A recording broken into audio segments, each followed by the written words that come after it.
What's good, everyone, and welcome in to episode 2 of the Chris Rouse Show. I'm your host, Chris Rouse, coming to you from my hometown of Chicago, Illinois.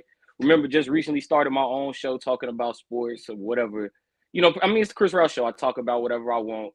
But this the video debut, man. This the first time I'm gonna have a video version. And I had to go get Joe Gregory, man, my co-host from Students of the Game, my homie from Joe with Joe. So once again, welcome in everybody, Joseph Gregory. So thank you. No I know that's what I'm saying. I'm not finna say something about it. I know you got it in your budget. I know you got the budget for it. You're just choosing not to get one. But what's going on? I'm proud to be here. You know, this inaugural stuff. I'm Joe, the Chris Rouse Show.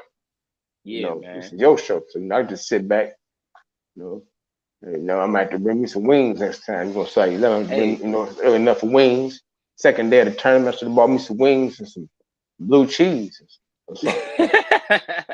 Hey man, kick back, relax. I mean, yourself, man. I know sometimes you can get animated, man. Feel free to curse. Just keep it limited so I don't lose sponsors. I don't have none yet, but I still okay. So shout out to anybody that's considering sponsorship on any of our shows here, including this show, on this platform or whatever. I'll try not to do make it happen. Yeah, we trying to make it happen, man. But like you said, man, March Madness yesterday, man. Let me get your day one impressions, man. What stood out to you the most? What were some of the trends you noticed on March Madness, day one of March Madness? Well, before I get to March Madness, let me tear the label off my water because I don't want to, mess up the sponsors or anything. So it's just regular water to anybody that's business. Looking, business first. Business man, bro. What stood up to me really was, I guess, the amount of close games it was. Saw a lot of teams hanging around. Even the 1 seed Georgia State tried to hang around before Gonzaga finally pulled away from them. But I guess the amount of close games. I picked Arkansas and I picked Providence to get upset in the first round. They were challenged by Vermont, and they were challenged by South Dakota State, but they were able to hold on, able to survive and advance. And I guess, of course, the 5-12 trend, right? That always happens every tournament. Didn't fail here. He told me about the New Mexico State Aggies. Told me to look out for them. Somebody should have told you, Con. That was a close game. I picked it. I picked that, man. So any of the 5-12s? Was that the only 5? Did you pick any of the 5-12s? No, actually, I knew Richmond could be dangerous for Iowa. I just thought that Iowa was going to be able to survive and advance. Of course, they wouldn't. They lose 67-63. Jacob Gilliard with the big second half. And also, hey, how about that big non-call on the shot by Chris Murray, man? I mean, you got to call that, right? You foul him all on the wrist. I mean, come on, man. What is the referee looking at right here? I told you Monday about the coaches bitching about blown calls, and that was a blown call in a big part of that game. Now, let me ask you this. One of the teams coming into the tournament that I thought was worth looking out for was Michigan. Let me get your thoughts on Michigan's game against Colorado State. I thought they took a while to get that footing. When I saw that Colorado was starting so many juniors and seniors, and I think they started 3 juniors, a senior, and a grad. And I was like, wow, that's a lot of experience. And what did they do? They got right up on Michigan like 28-13. I was like, oh boy, here we go. But Michigan found their footing.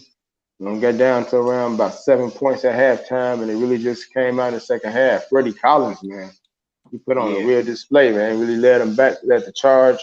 Hunt Dickerson and Sarah finishing with 21 points. So proud of the Wolverines, man. Proud of the Wolverines. Way to come back. No matter what's like, they was gonna take a whole big L until San Diego State came up later. But the conference was having a tough time. With Wyoming in the first 4, Boise State getting popped by Memphis, and again they were talking about. So, you know what I thought was a major trend in the tournament yesterday? I thought we saw a lot of games yesterday that, even though, like you said, we saw a lot of good games because we saw 3 overtime games with Creighton, San Diego State, the Murray State San Francisco game was probably the best game I saw yesterday, and then St. Peter's versus Kentucky. But we also saw a lot of blowouts, like St. Mary's rolled Indiana. The 1 seeds did what the 1 seeds were supposed to do. Tennessee, I thought, had the most impressive win from a even team. more than Carolina. How about us? Yeah, I thought. What about Carolina? Hey, give me your thoughts on North Carolina, man. I mean, man, Mr. Love, where's the love? Where's the love? Caleb What Love. Did you see happened to him? Caleb Love shoot that thing yesterday? Did you see? Yeah, I saw it. I saw Man, it. where's the love? And I box also saw Brady Armando Manic too. Bacot. Yeah, Brady Manic. Him and Bacot just controlling the boards. Bacot in particular. I don't even know how many boards he finished with. You may have to help me and enlighten me on that. But I know one thing. That's a good Marquette team. And that game was over within like the first 10 minutes. Like they just kept showing it in a little box. And I just kept going to myself while I was watching the other game. Like, damn. I remember getting to like 11 to 10. And then like Marquette was like stuck on 10 for like a long time. And North Carolina was up 21 to 10. Then it was 25 to 10. The boxes kept going up 31 to 11. Then 37 Yeah. 13. I was like, damn, we doing that Marquette like that? And it was like, wow, really overwhelming. But you know what? I actually picked Marquette to win that game. I thought Mm. we would see some of the defense from Marquette come out. So I was impressed with Caleb Love. North Carolina continues to roll. They had the big win over Duke. But I thought Tennessee's win was more impressive. I know they were playing Longwood, but the assist to field goal ratio, like I actually sat and watched all 40 minutes of that game. And I saw Mm-hmm. the 13-0 run. Like it was a 12-point game. I went to the back room. Tennessee was up 25. I was like, man, I was only going like 2 minutes. But, Mm-hmm. and that Yeah, the was an impressive. spreadability. Yeah, that was an impressive run with Fulkerson and Ziegler, the way they led Tennessee. But That's the thing with these heavyweight teams playing hey, against these mid majors. The spurtability. The game can get away from them so fast. Like you saw yeah, with Gonzaga and Georgia State, you was looking like, dang, Georgia State gonna be there for a minute. Next thing you know, you turn your back. It's a regular 20-point spread, like a 16 is supposed to be doing a one. So, man, the spurtability. So you getting ready for Ohio State and Loyola, just not starting. I see you looking around the corner. Like I'm looking oh around yeah, the man. corner. I'm definitely like I'm checking the game. I'm like, all right, let's see what's going on. But we gonna break this down. We gonna get out of here quick, man. We're gonna get out of here quick, man. We're gonna get right into March Madness. Let's talk about St. Peter's, man. That's the big story yesterday. They beat number 2 Kentucky 85-79. Overtime win for the Peacocks. They beat the Man, the Wildcats. Let Peacocks. me get your thoughts. Let me get your thoughts on St. Peter's. The 15 beats the 2. Man, them kids hung in there. They backcourt, man. I'm trying to do them guys some justice. I was just reading about them a little bit after I was watching the Yeah, game last night. Eater, the guy off the bench, Eater had a huge game. huge game off the bench, huge game. And Banks doing all the scoring and the point guard. I'm trying to get his name down pat before I say it. I'm looking it up. Please bear Let with me me no take your because time, man. Why you do that? Let me do this for you. What were your what's thoughts that? on Oscar Sheboy? I thought he was a national player of the year candidate. What were your thoughts on his performance? Because I didn't think he played bad. I just thought St. Peter's rose to the challenge. I thought St. Peter's realized I, they I were the don't think it 15 was. seed. I don't I think don't it think was his. Kentucky choked. I think St. I Peter's mean, played good, played great. yeah, he played. Look at that laugh again. The kid was crying. Then you was laughing the next thing. Oh, The that kid, ain't the what I kid, meant. had, the That ain't what I kid, meant. the kid. Did you see the picture with the kid and his mother and Well, she was you just holding dude, him and all the kid right. was crying? So But she I way, was she out. was a beast. He's a beast. He was 11 to 16. He had 30 points. He did what he's supposed to do. But I mean, down the stretch, particularly in overtime, Wheeler. Now he had 11 points and everything, but he missed 2 big free throws. He missed 2 huge free throws in that overtime. And then Miss came right behind him and split. And that was right thing, I think, when Eder hit his 3 and then drove in for the 2. Looked like St. Kentucky can pull away in overtime. They could have extended their lead in overtime, but instead they let St. Peter's hang around, man. Them Peacocks, man. You got to give Let me them tell you credit. this. And Let Kentucky me. also, if you shoot 4 out of 15 from 3-point range, like Iowa shot 6 out of 29 from 3-point range against Richmond. You let these teams hang around, and you don't shoot the ball well, you can be a one-day stay at the Holiday Inn or Marriott or wherever they got you staying in, wherever you at. You can be checking out at 12 o'clock the next day, brother. I was not trolling. What I want to say, I was not trolling. I was watching. I was out with my good broadcast partner Sam Brief. We were watching this game at a restaurant we went to last night. We were out with Mm-hmm. our respective misses, and we was watching the game. And St. Peter's, man, they outplayed Kentucky, man. It was a great ball game. Oscar Sheboy played well. I like Kentucky, but I have to give St. Peter's credit. But one thing, I promise I'm not. I'm gonna show you some trolling. I promise I'm not trolling. I thought it was funny how they were showing like some of the little kids crying in the crowd. Like, why you showing the little kids in the crowd Heartbroken. crying, man? Like I They could, did like it. They did it. They did it. She It way I get started. it, but the little kids, It, come on, man. it started showing the kids when they showed the girl in the little Colorado State game in the first game of the day. Colorado State and Michigan. They showed the little girl over there with the braids with her hands on her face like that, and that was really like the trend all day. They showed kids. They showed the Richmond kids being happy when they beat Iowa. They showed the Iowa kids. Then you do some buzzer beaters, some heartbreakers to be man. It's tough. The finality of it. Trolling. You want to see some trolling? Oh yeah. Oh. St. Peter's. Verify us.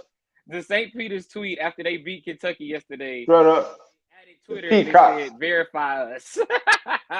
Verify us. At How about Peacocks that? MBB, at Peacocks MBB, St. Peter's men's basketball. They said, "Verify us." Peacocks.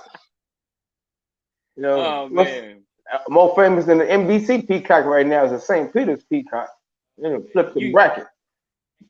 You think I'm trolling? Do you think they were doing the most? You think they were doing the most there? I mean, no, they don't know any better. This is their first win ever in the tournament. Yeah, this is monumental. You know, people gonna remember this, talking about this in 15 years, 25 years. Remember the year 22 when Kentucky lost the number 2 seed. You know, you want a history now. You like the 11th, 10th or 11th 2 seed to lose. So yeah, it's a big deal. You beat Kentucky in Indianapolis. The whole reason I thought Kentucky had a chance to win, because they always start off in Indianapolis, not too far from home. And man, they didn't get it done. I mean, John Morant, now that was trolling. Now, John Morant, that was trolling, saying at least one team for Kentucky. I don't think that was true. I don't think that was trolling. I don't think that was trolling because Ja was tweeting throughout the entire game.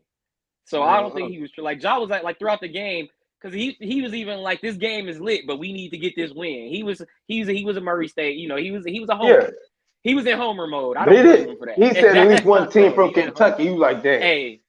It make you realize that Murray State in Kentucky, and then one team from Kentucky did win, and that was Murray State. Another team is checking out their hotel. Should be checking out Eastern time. They should be checking out right now.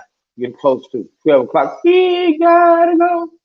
We gotta go. Tupac checkout time. No, that's 12 o'clock, man. I like that. Hey, you know that's one of my favorites. You got to leave. All right, since we're talking about St. Peter's and John Morant possibly doing the most on social media, it's time. Let's go to my new segment on this show. Something I want to try called "Doing the Most." So, so in this segment, I just want you to answer with the answer that you believe in the most.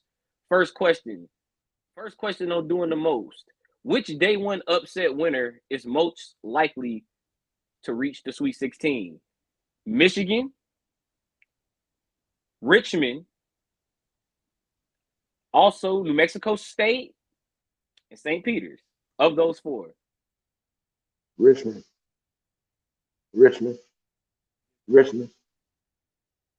I think Richmond is most likely. I think because I love Gilliard in the backcourt, man, and guard combination. I also like Burton on the wing. He's underrated. Golden inside. They got some size to try to deal with Nate Watson in there. So I think Richmond. I would say Richmond. Okay.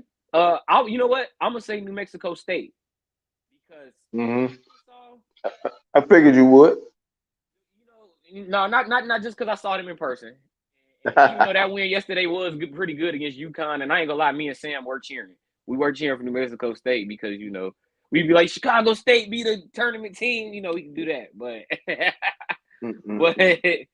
but Teddy Allen, man, I think he's an amazing player. I've been saying that all year on our broadcast. So yeah. He was almost doing the most with all that talking. We kept giving him the peace signs and everything towards the end of the game. The referee had to keep telling him, Teddy, calm down. Hey, Teddy, but not just calm down. Serge Jabari Rice. Serge Jabari Rice is really good as well. But also Arkansas, even though their win was convincing, you know, they don't let that 4-point win fool you. Vermont was hitting shots early. Arkansas kept them at arm's length. I still don't think that was a convincing enough win. So I can see New Mexico State coming in and getting another upset here. All right. Next question. Which one seed is facing the most alarming second round matchup? Baylor with North Carolina. I think that's probably what you're gonna pick. Easily. Gonzaga with Memphis. I'm not gonna say easy. And Creighton. I mean, Creighton is dangerous. I think Memphis turns the ball over too much, and their guard play is a little bit too inconsistent for them to really challenge Gonzaga for the whole game. I think they can challenge for parts of the game, for a little bit of the game before Gonzaga pulls away. Probably like they pulled away against Georgia State last night. But yeah, Baylor definitely has the most alarming second round matchup. You're dealing with a team that's not going to be intimidated. We talk about a true heavyweight in their own right that's playing some of their best basketball of the year. I'm talking about size. The only thing that's worried about me with North Carolina is they don't have the most depth. They depend a lot on their starting five against a Baylor team that kind of comes at you in waves. That's the only problem, the only thing I can see that alarms me a little bit against Baylor. But we're ready to get them. Go Tar Heels. We're ready to get them. Go Tar Heels. I can't lie. Caleb Love did have a hell of a game. I think Armando Bacot is an NBA player. I don't know if it's this year or next year though, because he did try to declare last year, and then I think he went back. But I'm gonna go with Memphis and Gonzaga, man. I think Gonzaga. I mean, Memphis was playing with a lot of heart yesterday, man. I mean, Jalen Duren. And that was a blowout. That was a blowout. He's a beast inside, but damn, you got to deal with Timmy and Hogan. I mean, damn. I mean, it's a lot. It's a lot. But I also think if Memphis can shoot the ball the way they did yesterday, Imani Bates had a three that really sparked Memphis. I mean, they were already winning, but I think that sparked them to the blowout. So I think Memphis, if they can hit some shots, I got them against Gonzaga. I think Gonzaga has the most alarming second round matchup. I might have said Creighton versus Kansas until the Kokemeyer injury late in that game last night when they were playing when they were coming back against San Diego State. That was a huge injury for their big man. They would have needed him against McCormick inside the next round against Kansas. Which individual had the most memorable day one performance? Anybody that you could think of. First one in your mind, the one that really stood out to you. Who you got? It wasn't. I don't know if the first four actually counts as day one, but Tanner Holden went off. He went off. Yeah. Was that 37 points? He went off. Your guy went off also, probably right there with him. Allen. New Mexico State. I was watching him last. Yeah, I was watching him like, wow. About Boye also from San Francisco. Jamari Boye had 36 last night. Toshiba had 30 in a loss. So there's a lot of guys that was putting up some pretty good Astro numbers. But I'm gonna go with Tanner Holden from the Rising League. They beat Brian up pretty good. I don't know if it's probably gonna be their one shining moment. I don't know how much of a chance they give them against a very talented Arizona squad later on today, but man, it's going down. I'll go with Jamari Boye. I can't lie. I stayed up to watch the end of that one because I was tired, man. I stayed up to watch the end of the Murray State San Francisco game. Went to overtime. Boye had 36, and then he was scoring. It was a vast array of scoring, bro. He was scoring at every level, getting layups, turnaround jumpers, threes. It was impressive. It was fun to watch. So I thought that was the most memorable day one performance. We're gonna get out of here shortly. But before we do that, I mean, obviously we're going to get out of here to go watch day two of the tournament. But before that, let's preview it a little bit. Most intriguing day two matchup for you? Today? Yep. Most intriguing matchup? I want to say Michigan State and Davidson. Okay. I picked Davidson to win this game. But we already know that this isn't the normal Michigan State star-studded lineup, but for some odd reason, Tom Izzo always has them playing their best basketball this year. Davidson can really shoot the ball in the backcourt with Lawyer and Lee, but Big Ten defense is something different. So that's a very intriguing matchup to 7-10 in the West that I'll be looking at today. I'm going to go with you on 7-10, but I'm going to go with Ohio State Loyola. I think Loyola is going to pull the upset, so to speak. Over Ohio, 7-10. Like, how much is it? How much is that really an upset? Not a lot. Loyola, not a lot. It's not really much of an upset, but that's why I think it's the most intriguing matchup because I like EJ Liddell, and I think Ohio State has a chip on their shoulder.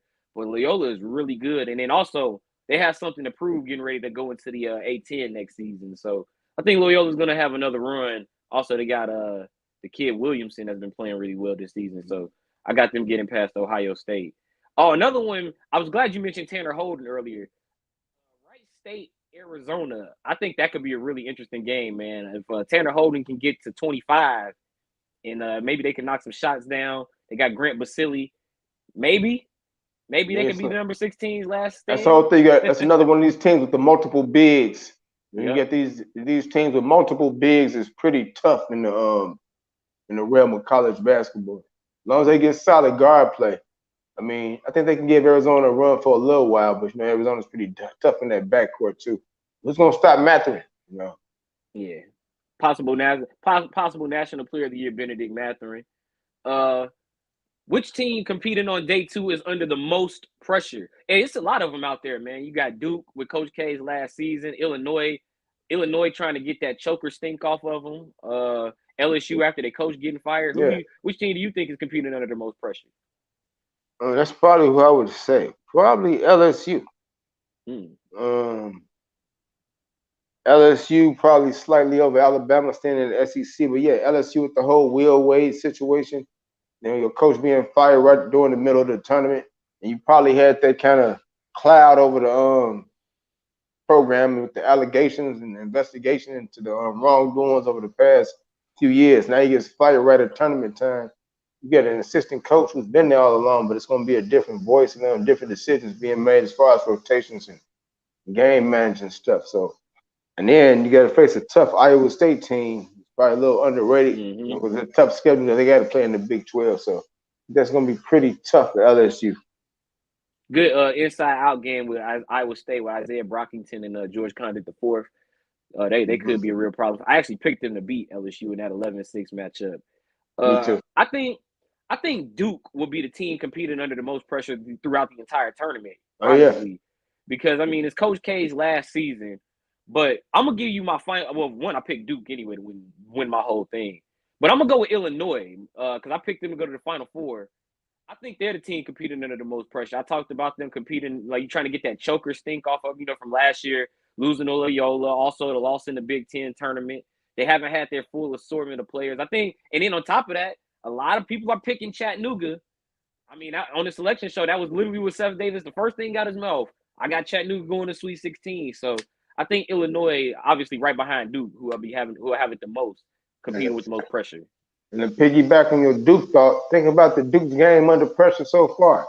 Last game in Cameron Indoor Stadium. Everybody in the house lose North Carolina. Title game. Look, last title run in the ACC. You make it to the title game. You think you're gonna get it, Carolina. You can't refocus. You know what Banchero said after the game. He wanted it, North Carolina. But you get Virginia Tech, you can't focus up, so you lose his last game at Cameron. You lose his last ACC title game.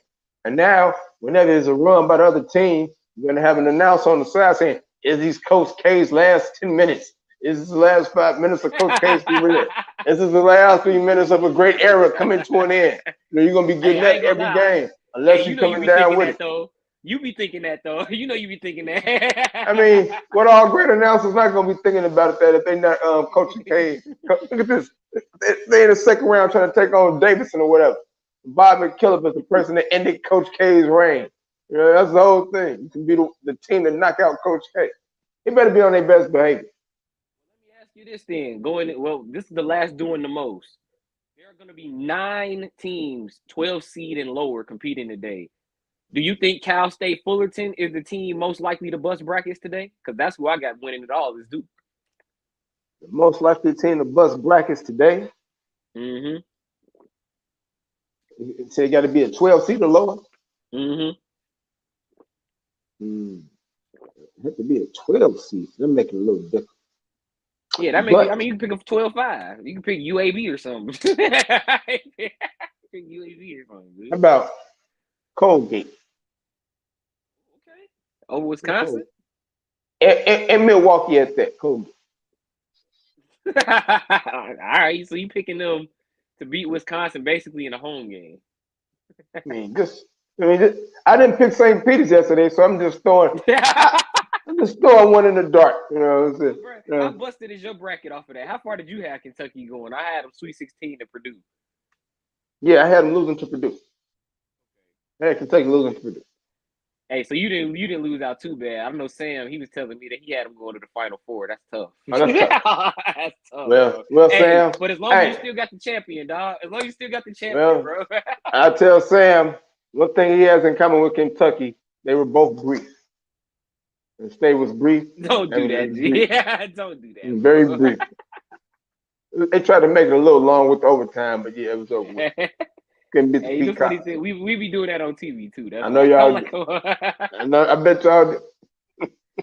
hey, my team. But you know what? I'm gonna go with Wright State. That's my team most likely to bust brackets because I Mm. didn't pick any of them. I didn't pick any of these 12 or lowers today. So I'm gonna go with Wright State. If Tanner, like I said, if Tanner Holder can get 25 and Grant Basili can give him maybe 15 and they can hit some shots, I think they could give Arizona a bit of a run for their money, man. So that's who I think. So that's doing the most, man. Thank you for participating in doing the most, man. March Madness is gonna continue today, man. We're gonna get into day 2 of the tournament. I'm gonna let you go and we'll watch it. But before I do that, let's do some NBA, man. I kind of lied to my listeners. I said I was gonna talk NBA the other day and I didn't do it. But Oh man, you can't even so, build. You can't even build trust with your fan oh base, Chris. man. What's going on? The celebrity stuff is just taking over. You're just making your own rules, making promises like a politician, and then going back on the public, promising stuff and not coming through. And you know I like talking NBA on Fridays, man. But I mean, there wasn't really much going on yesterday. I mean, Sadiq Bey put up 51 in Detroit's Yeah, that's about 19th it. win of the season, and Detroit's 19th win of the season. So they What's up beat with so Detroit. Orlando? So Detroit beat Orlando in a game between two teams that were eliminated from the playoffs already Uh, in yesterday's game. So uh. Detroit. But hey, what are your thoughts on Sadiq Bey? I mean, let's at least talk about him since he had 51 I points. mean, he's probably like I want to say probably like the third best player on the team. To me, probably behind Cunningham Hey, and Grant. Jeremy. Yeah.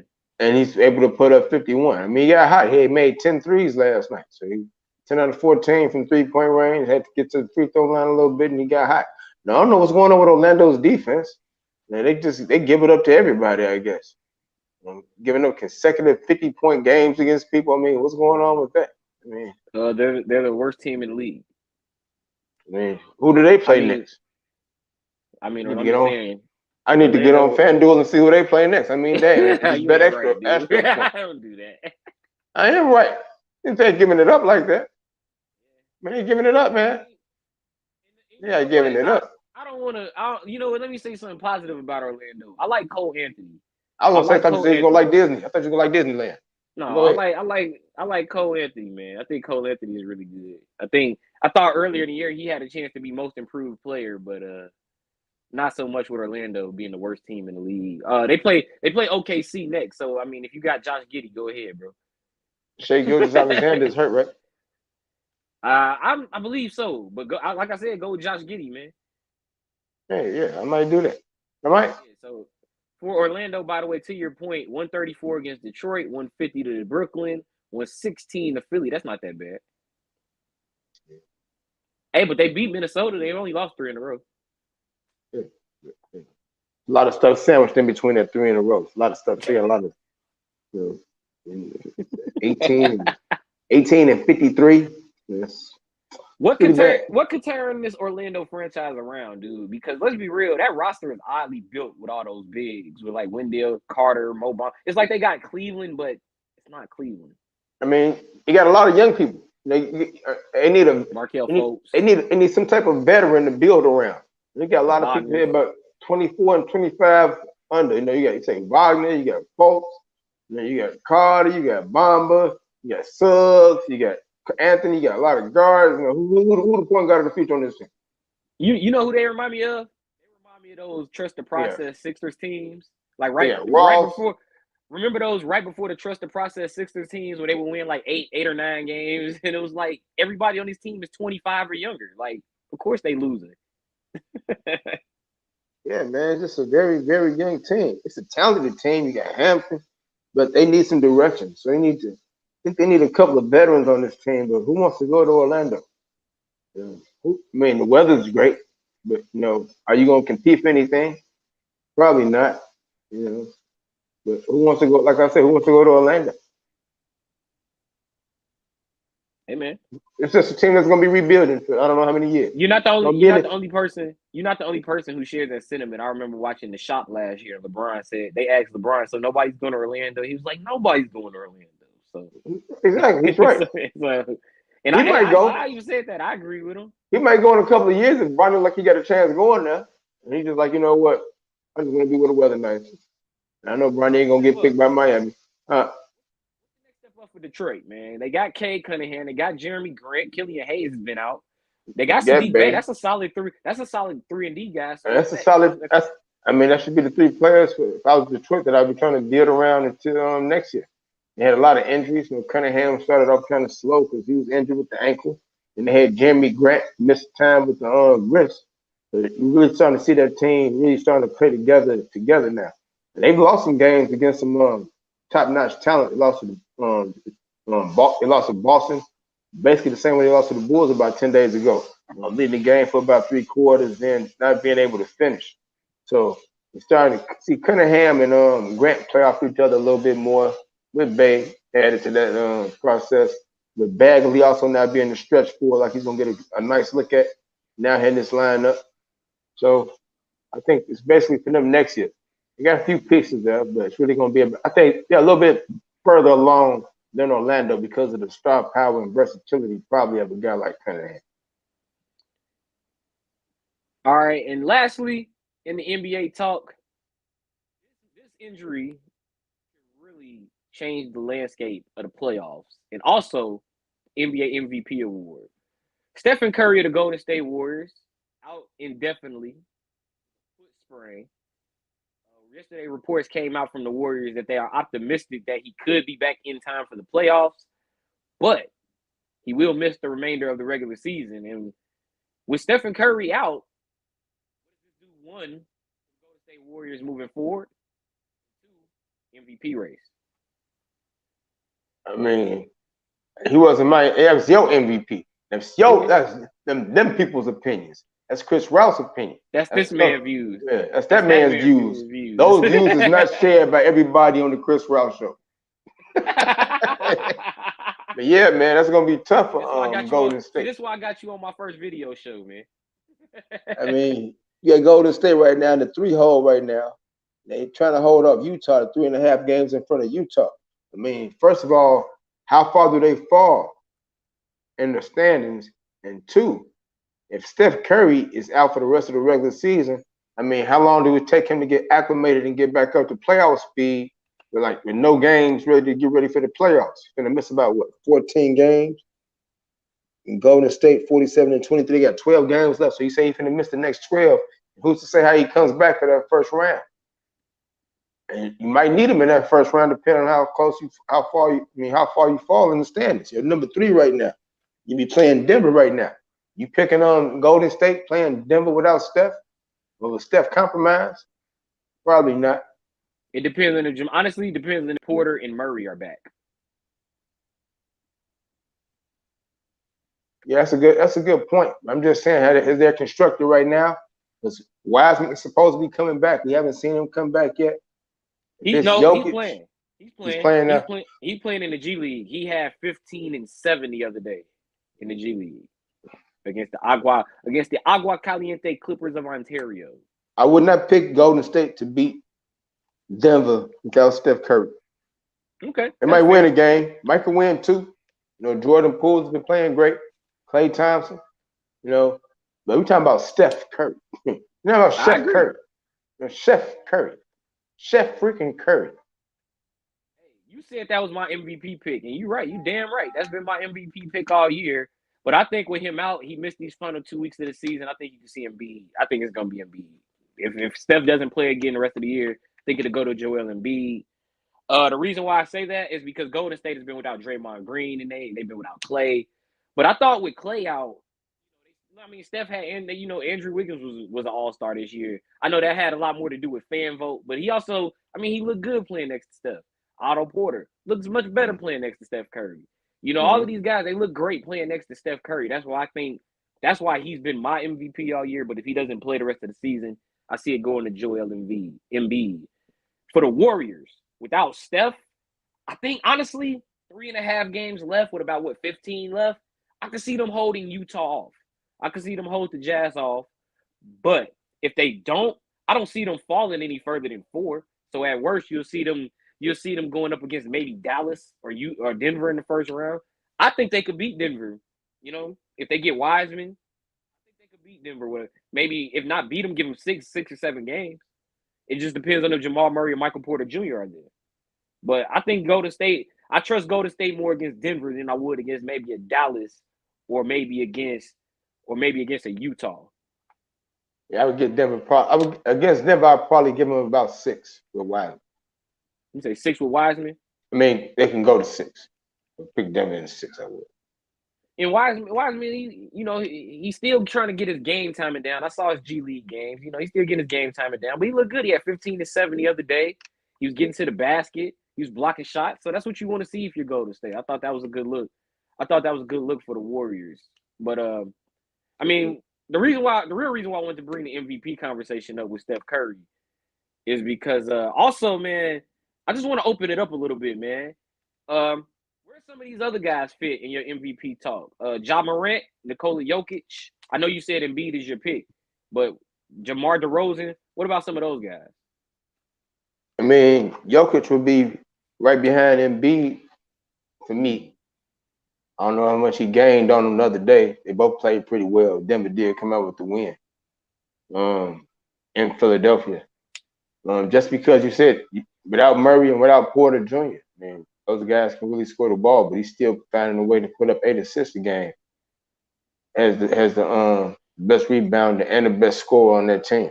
People talk about how unathletic he is, but that just makes him more impressive with what he's doing. You know what I'm saying? So he's still my number 2. I don't know if DeRozan is still my number 3. I mean, the Bulls have fallen back a little bit here. He might be my 4. Steph might be my Steph.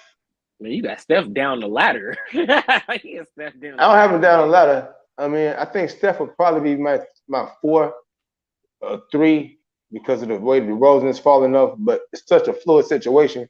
You can't overlook it. So now it becomes the Giannis and Morant part of it. And I have Giannis probably slightly ahead of Morant, but that 3 through 6 is still murky now because now you're going to have Steph miss games. You don't already have Morant miss a nice bulk of games. Giannis hasn't missed any games really. So his consistency and what he's been doing is still kind of pretty impressive. And where Milwaukee finishes might play a part in that. I think Joel Embiid with Steph out, I think Joel Embiid will win it. Yeah, I think he's proven it all year. And I've said that he's proven it all year. I mean, Philadelphia has been the worst stretch Philadelphia had was when he had COVID earlier in the year. So I think that'll prove it for him. And then on top of that, I think he's the hot pick. He's the hot pick going into the end of the year. So I think he'll get it. If I got DeRozan, I don't want to put it all on him. I don't want to make it seem like I'm putting it all on him. But the Bulls' record against like the heavyweight teams, the better teams in the league, has not been that impressive. Not good at all. No. Not good at all. We was talking about winning 2 out of 3 on this road trip, huh? We're from Chicago. We see these games. It's not been good at all. We were looking to win 2 out of 3 at least on this road trip here in this West Coast swing. And what do? We come out lackadaisical and get our ass whipped by the Kings. Before the Jazz has us singing the blues a couple of nights later with Donovan Mitchell's career performance from 3-point land. So now what do? We limp into the desert tonight, hoping to salvage one, hoping we don't go 0-3. I mean, we know Phoenix is a well-oiled machine, but yeah, the Bulls haven't looked good against top-notch competition. No, they haven't looked good when Philly's been fully constructed. And honestly, you playing Phoenix, that team shows no mercy. They care not who they are playing. They will blow you out in a hurry because they want to rest. They went to the finals last year. They trying to get back. They ain't got time to be playing with you for 4 quarters. They want to blow you out early, get some rest, get on to the next game.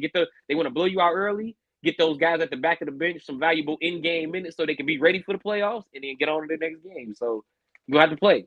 You have to play against Phoenix.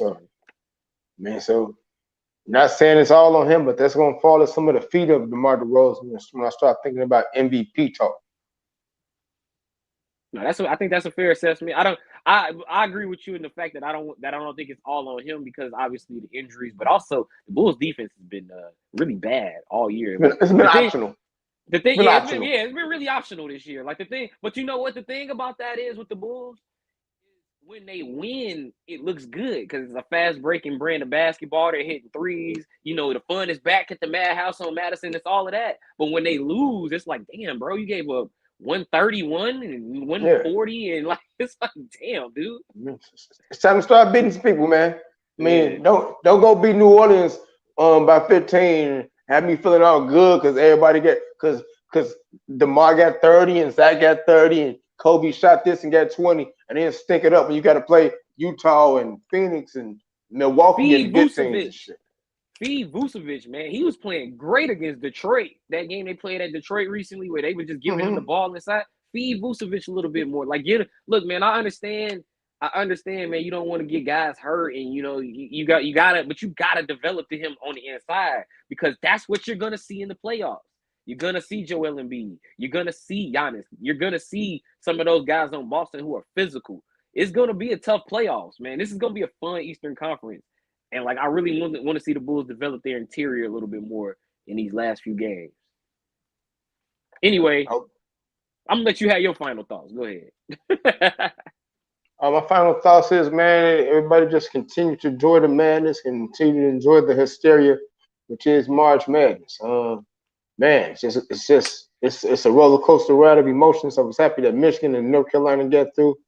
And we'll see if Loyola make it through. I guess I'll be rooting for the Ramblers in this first game against Ohio State, and then hoping Illinois do their thing later on, man. It's a wonderful ride, man. This wonderful, wonderful ride. And also, by the way, man, Joe with Joe Morning Show coming up on Monday, man. We'll have that on the Students of the Game page, also on the Joseph Gregory Facebook page, man. Joe with Joe Monday, man. What can we expect on Joe with Joe Monday, man? I'm gonna be technical producing for you. So what we doing, man? We definitely gonna be paying attention how Dallas has been going through the East. You know what I'm saying? Spencer Dinwiddie with big shots in Boston and Brooklyn. I know they got a game coming up against Philly. They've been looking pretty good rolling through the East. Is it time? Is this Donkich's time that he get out the first round coming up in the playoffs? It's a prelude to something bigger for the Mavericks. And how about Devontae Adams? How about your boy? How about your boy going to Vegas? The NFL just keeps on turning and churning and churning.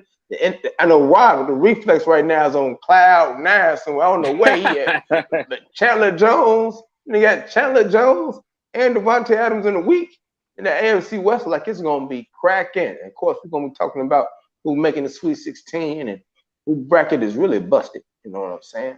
All that good stuff on Monday. And shout out to our good brother Justin Adams, man. Texas Southern did win in the first 4. I picked that. That's right. Thank you, Texas Southern. I mean, we saw what happened to them with Kansas yesterday, but they got the first 4 win. That's all that matters, man. And Texas A&M won their first NIT game. Who won? Texas A&M without the Corpus Christi. Okay, all right, let's go Aggies. There you go. I mean, Notre Dame. I mean, he's got Houston playing. He's got Houston playing tonight. He should be all right. But all the last 4 teams, you know what I know is all the last 4 N teams won. Like Michigan, Notre Dame, like they won. But Notre Dame won their first game, so this is the real game for Notre Dame today when they play Alabama. But I'm saying, like, they earned it. That was a hell of a game, also. That was a hell of a game. Notre Dame Rutgers? Yeah, it was. Hell of a game. But for Joseph Gregory at Joe Stuff 710, I'm Chris Rouse, right there at Chris Rouse Show. This has been episode 2, my video debut of the Chris Rouse Show, man. Thanks again, Joe. Yeah, thanks again, Joe, for tuning in, man. This has been episode 2. Salute to you and salute to y'all for listening, man. Y'all have a good one. Enjoy March Madness, man. Let the madness continue.